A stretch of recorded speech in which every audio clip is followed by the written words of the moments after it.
career consultant with career analysts. I'm going to talk to you today about how to get into various careers.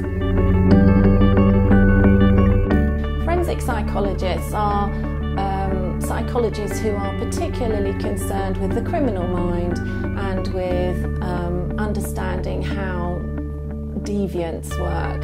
It's one of the fastest growing fields of psychology.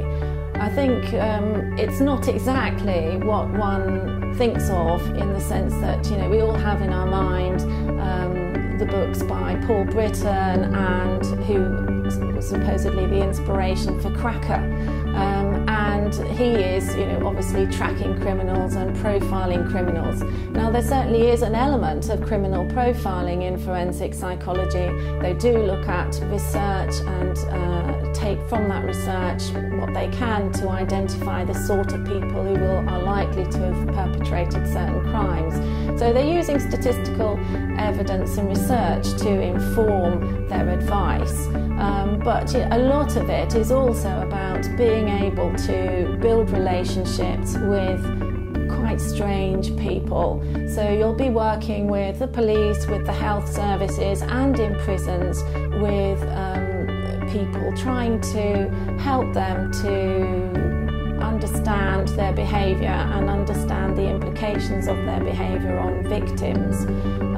Before entry, you would actually need to have done a full psychology degree, followed by a forensic psychology masters, and that would take obviously a 3-year degree and then at least 2 years with the masters, and then you would have to follow a programme of relevant experience in order to be accredited by the Health Council.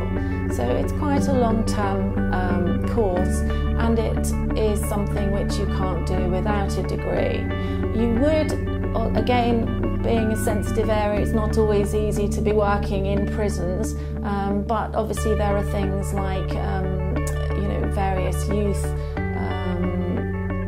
deviancy organisations, and being able to work with young people, with mentally ill people, with victim support would be a very useful experience, and in fact a required experience before being able to secure a place in such a responsible role.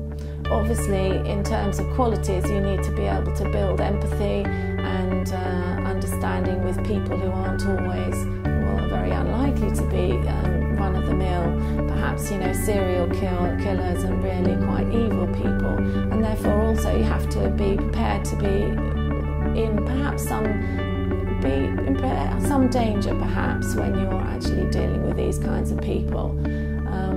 And often it's a field which is quite difficult to make a difference, but obviously any differences you do make are going to be very rewarding. That's the experience and qualifications which you would need to become a forensic psychologist.